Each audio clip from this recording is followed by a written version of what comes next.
So this short video is just to clarify what a system is and what it means to find a solution, what it might look like if you have a graph of two equations, what it might look like if you're looking at a picture system, what it means to find those solutions. So a system thinks of one or two or more situations or equations at the same time. So we were talking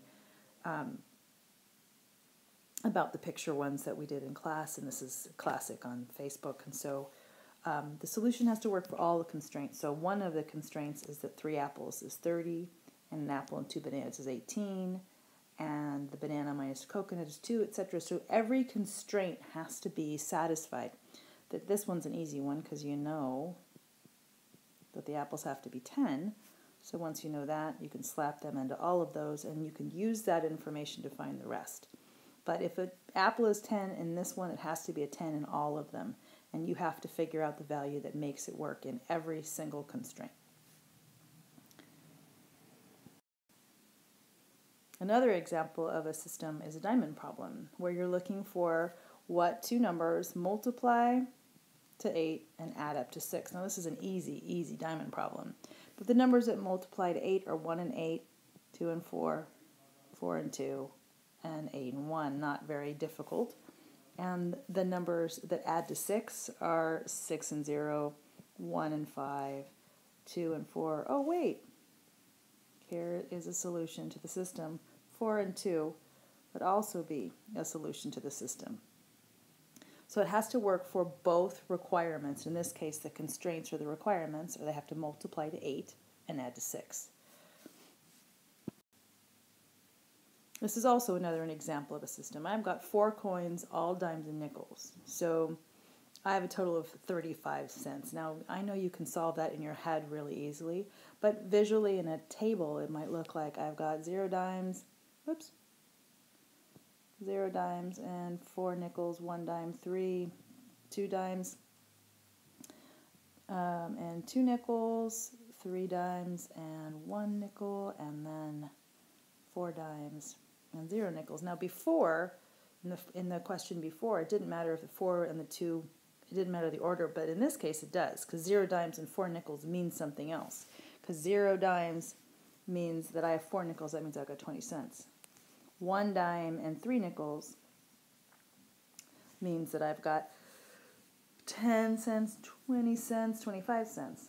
So far, I don't have the solution because I don't have 4 coins that equals exactly 35 cents. Well, here I've got 2 dimes and 2 nickels. That is, 2 dimes would be 30 cents. And then 3 dimes and 1 nickel would be 35 cents. So here's the solution.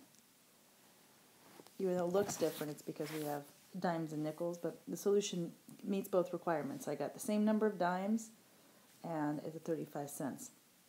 Just so you know, we are going to be working on writing equations for this. So the system in equation form here would be dimes plus nickels is a total of 4, and then each dime is worth 10 cents, each nickel is worth 5 cents, and it's a total of 35. So writing those equations will be something we'll be working on as well. A linear system we're going to look at a lot. It'll be where the x and the y value are the same. So in this case, this particular one, x plus 2, has a y-intercept of 2, and it grows by 1. So we can get a couple of values. We get 1, and this would be plus 1. So we have 3, 2, 4, 3, 5. And this one has a y-intercept of negative 1, and it grows by 2. So we have 1, 1, 2, 3, 3 grows by 2, so it's 3, 5. Oh look, this is where they in the table intersect. You'll see the same values, and here you see it on the graph where they are intersecting. If you are trying to see if a point works, like someone says, is it a solution to both of them, then you need to plug it in both of them. And we just found out that 3, 5 is a solution. It's where they intersect. And this is how it would look like if we were checking to see if it works. It's going to make both equations true. So I'm going to take the 3, 5. Here's my x value. Here's my y value. And I'm going to replace it into the equation. I replaced y with 5 and x with 3. And now I'm going to see if it creates a true situation. So 5 equals 5. It checks in this one. We're going to do the exact same thing in the second one. We have to make sure it works in both of them. Here are my constraints. Y equals x plus 2 and y equals 2x minus 1. 5 equals 2 times 3 minus 1. So 5 equals 6 minus 1. Oh wait, 5 equals 5. Woohoo! We have the correct answer. So key issue is a system is any situation where we need to make sure both things are true.